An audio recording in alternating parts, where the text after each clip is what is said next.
8월 29일 금요일 아침 묵상을 시작하도록 하겠습니다.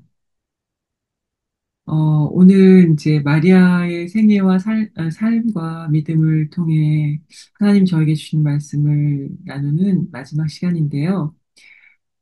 오늘 대부분 누가복음 1장과 2장에 나오는 마리아의 성사를 중심으로 다뤘습니다. 오늘은 끝부분 누가복음 2장 41절부터 51절까지의 말씀으로 함께 묵상해 보겠는데요. 제가 세 번역으로 41절부터 51절까지 좀 길지만 제가 읽도록 하겠습니다. 예수의 부모는 해마다 6월절에 예루살렘으로 갔다. 예수가 12살이 되는 해에도 그들은 절기 관습을 따라 6월절을 지키러 예루살렘에 올라갔다. 그런데 그들이 절기를 마치고 돌아올 때 소년 예수는 예루살렘에 그대로 머물러 있었다. 그의 부모는 이것을 모르고 일행 가운데 있으려니 생각하고 하룻길을 갔다. 그 뒤에 비로소 그들의 친척들과 친지들 가운데서 그를 찾았으나 찾지 못하여 예루살렘으로 되돌아가서 찾아다녔다. 사흘 뒤에야 그들은 성전에서 예수를 찾아냈는데 그는 선생들 가운데 앉아서 그들의 말을 듣기도 하고 그들에게 묻기도 하고 있었다. 그들의 말을 듣고 있던 사람들은 모두 그의 슬기와 대답에 경탄하였다. 그 부모는 예수를 보고 놀라서 어머니가 예수에게 말하였다. 얘야, 이게 무슨 일이냐? 내 아버지와 내가 너를 찾느라고 얼마나 애를 태웠는지 모른다. 예수가 부모에게 말하였다. 어찌하여 나를 찾으셨습니까? 내가 내 아버지의 집에 있어야 할 줄을 알지 못하셨습니까? 그러나 부모는 예수가 자기들에게 한 그 말이 무슨 뜻인지를 깨닫지 못하였다.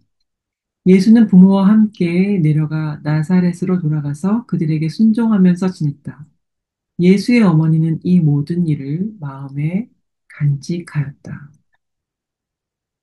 오늘 본문은 우리가 잘 알듯이 예수님이 12살이 되셨을 때 6월절을 지키러 예루살렘에 올라갔을 때 일어난 사건입니다.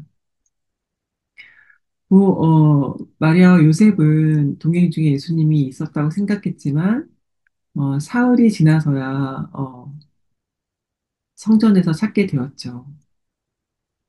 예수님께서 이렇게 이제 랍비들과 얘기를 하고 이런 상황 속에서, 마리아는, 너무 이제 놀라잖아요. 또 걱정도 되니까, 아이야, 어찌하여 우리에게 이렇게 하느냐라고 묻습니다. 그때 예수님의 대답이 어찌하여 나를 찾으셨습니까? 내가 아버지의 집에 있어야 될지 알지 못했습니까? 이렇게 말씀을 했지요.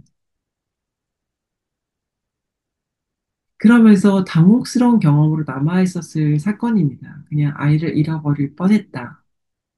근데 예수님의 어머니 마리아는 이 모든 일을 마음에 간직했다라고 했습니다. 예수님의 대답도 너무나 일반적인 대답이 아니잖아요. 그리고 계속 마리아는 점점 그 모든 서사들을 하나하나의 그 의미가 제자리를 찾을 때까지 계속 생각하고 기도하고 하나님께 묻고 기다렸던 시간이 있었을 겁니다. 제가 이제 5일 동안 계속 반복해서 보는 마리아라는 그 믿음의 여인이 가지고 있던 신앙적인 특성은요. 모든 상황을 그냥 지나치는 게 아니라 마음에 담고 묻고 기다리는 믿음을 가졌다는 겁니다.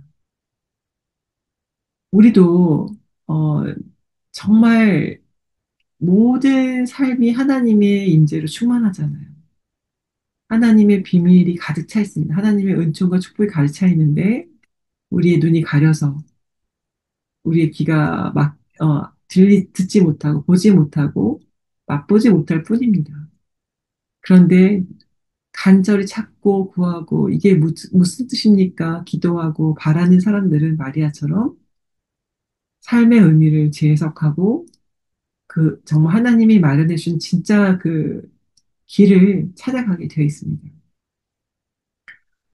그렇기 때문에 마리아가 계속 담아놓던 어떤 예수님에 대한 이야기, 탄생 이야기나 또 정결례식 이야기나 제가 첫날 얘기했지만 가나 혼인잔치 이야기 그리고 십자가의 서사까지 다 우리에게 고스란히 전달되지 않았습니까?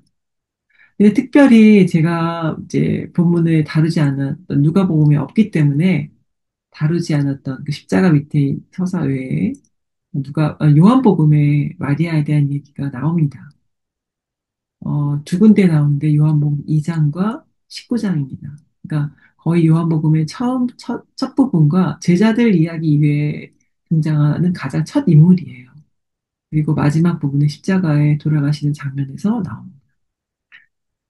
그러니까 예수님의 그 기적이, 요한복음에 나타나는 기적의 첫 기적은 가나의 혼인 잔치입니다. 제가 요한복음 2장 1절부터 5절까지의 말씀을 읽어드리겠습니다.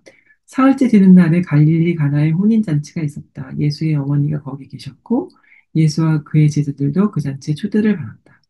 그런데 포도주가 떨어진 예수의 어머니가 예수에게 말하기를 포도주가 떨어졌다 하였다. 예수께서 어머니에게 말씀하셨다. 여자여, 그것이 나와 당신에게 무슨 상관이 있습니까? 아직도 내 때가 오지 않았습니다. 그 어머니가 일꾼들의 이르기를 무엇이든지 그가 시키는 대로 하세요 하였다. 이제 요한복음은요, 다른 복음서하고 좀 달리 예수님에 대한 복음의 이야기가 재구성되어 있습니다. 마치 한 장 한 장이 한 편의 설교처럼 예수 그리스도께서 그리스도이신 것을 하나님의 아들이시자 하나님이신 것을 변증하는데 이렇게 적재적으로 의도적으로 재구성되어 있어요. 특별히 이 장에서서는요, 어, 가장 처음 행하신 기적인데 그게 성전이 아닌 일상 어떤 혼인 잔치에서 일어난 것으로 시작하고요. 바로 그 뒷부분은 제가 읽진 않겠지만 나중에 한번 찾아보세요. 우리 가장 유명한 사건입니다. 예루살렘 성전을 내서 장사하는 사람들을 내쫓으시고 그 돈판을 이렇게 상을 뒤엎으시는 그 장면. 가장 예수님이 폭력적으로 어떻게 보면 화를 내셨던 장면이 나오고요. 그 뒷부분의 2장의 마지막 부분은 하나님은 모든 사람의 마음을 아신다로 이렇게 결론이 되어 있습니다. 이게 따로따로 있는 서사 같지만 저에게는 이게 한 결로 읽혀집니다. 그러니까 굉장히 우리가 마리아의 이야기나 마리아의 찬가에도 나오지만 하나님의 나라와 세상의 나라는 이렇게 쉽게 말해서 다른 구조를 가지고 있어요. 많은 이제 성경학자, 시대학자들이 애굽이 어떤 피라미드 구조, 세상의 방식이 이렇게 세상으로 세상으로 점점점 높아지는 왕이 되고 권력을 갖게 되는 이런 피라미드 구조라면 하나님의 나라는 모두가 다 누구도 예 없이 높고 낮음 없이 모두가 하나님의 사랑을 공평하게 누리는 수평적인 나라입니다. 피라미드 구조가 아니에요. 근데 그러한 것에 대한 서사가 어떻게 보면 여기도 나타나 있다고 생각합니다. 우리는 이 장소는 성전은 거룩하고 이것이 이제 그 당시에 그 팽배했던 이야기예요.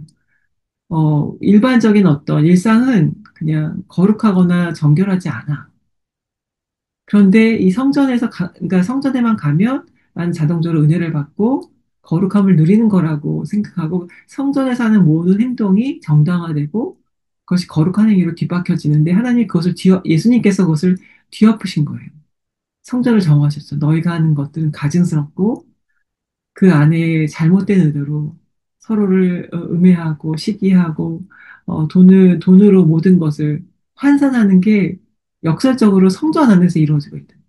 돈이 모든 가치 중심에 있는 그렇게 되어 있는데 오히려 이런 어떤 일상 어떻게 혼인잔치라고 했지만 결핍이 있는 자리에서 그리스도를 바라볼 때 우리는 거기서 하나님과 연결되는 은혜, 기적을 맛보고 하나님의 구원을 맛보고 그 일상의 자리가 예배로 바뀌는 것이다라는 것을 보여줍니다.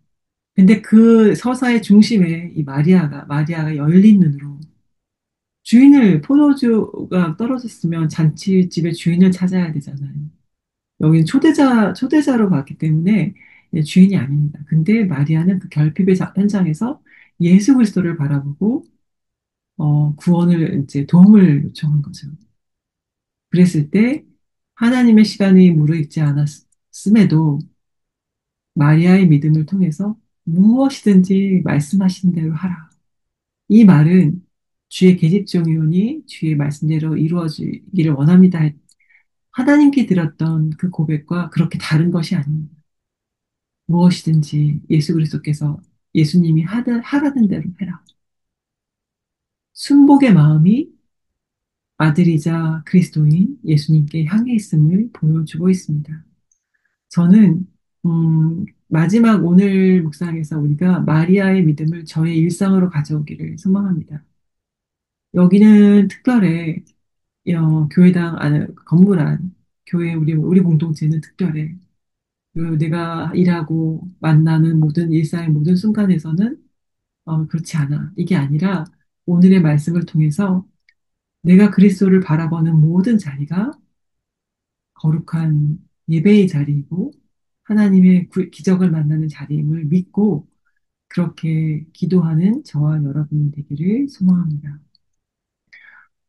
어제도 말씀드렸지만 여전히 해석되지 않는 서사를 붙들고 씨름하는 분이 있다면 정말 하나님께 마리아를 보시면서 또 하나님께서 기다리는 자에게 반드시 신실하게 응답하신다는 것을 믿고 정말 기도하면 좋겠습니다.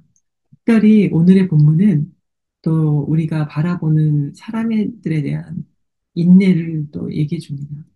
마리아에게 예수 그리스도를 향한 믿음이 자라나는 것이 이 가나 혼인잔치에 보여지잖아요. 그, 그, 12살의 예수님을 바라봤던 시선에서 굉장히 달라져 있는 것을 볼 수 있습니다. 그렇게 자라듯이, 만약 우리 자녀들이 지금 연약한 사춘기를 보내면서, 믿음이 안 되고, 아니요, 저렇게 대학을 졸업했는데도 여전히 어려운 모습을 보이고, 우리 속을 썩이는 자녀들이나 어떤 동료나 같이 일하는 직원이나 그런 사람들을 바라볼 때 하나님이 각 사람에게 예비하신 가장 좋은 것은 아직 오지 않았다. 그리고 가장 좋은 것을 주길 원하시고 그들 각각을 향한 축복이 있다는 것을 믿어야 합니다. 하나님이 주신 언약의 말씀을 있는데 그 언약과 전혀 상관없이 살아가고 있는 사람들, 나의 자녀들을 바라볼 때 그 믿음을 회복하셔서 하나님이 바라보시듯 다시 바라보면서 믿음으로 품고 정말 하나님 안에서 복된, 빛된, 또 소금된 삶을 누리는 자녀의 모습, 동료의 모습, 또 배우자의 모습을 품고 기도하면서 마리아처럼 그렇게 믿음으로 정말 그 상대를 세워주고 그렇게 이끌어가는 저와 여러분이 되기를 소망합니다. 모든 일을 마음에 품고, 어, 숙고하고 성찰하는 공동체와 개인, 또 그것을 말씀하셨을 때 즉각적으로 순종하는 개인과 공동체가 되기를 소망하면서 오늘 함께 이 말씀, 마리아에 대한 말씀을 마무리하겠습니다. 함께 기도하겠습니다. 음, 사랑하는 주님, 저희 삶에 모든 사건을 마음에 품고 묵상하며 그 뜻을 기다릴 수 있는 믿음을 더해주세요. 섣불른 판단이 아니라 하나님께 묻고 경청하는 태도를 배우게 하시고 마리아처럼 말씀에 순종하는 삶을 살아가게 도와주세요. 오늘도 저희 모두가 하나님과 이웃과 공동체와 생명으로 연결된 가운데 하나님의 뜻을 이루는 자리에 머물며 살아가도록 도와주세요. 지금도 살아계시고 함께 하시는 예수 그리스도의 이름으로 기도합니다. 아멘. 오늘도 정말 우리를 신실하게 너무나 섬세하게 사랑하시고 끝까지 사랑하실 예수 그리스도의 임재와 동행으로 복된 하루 되시기를 소망합니다. 사랑하고 축복합니다. 할렐루야.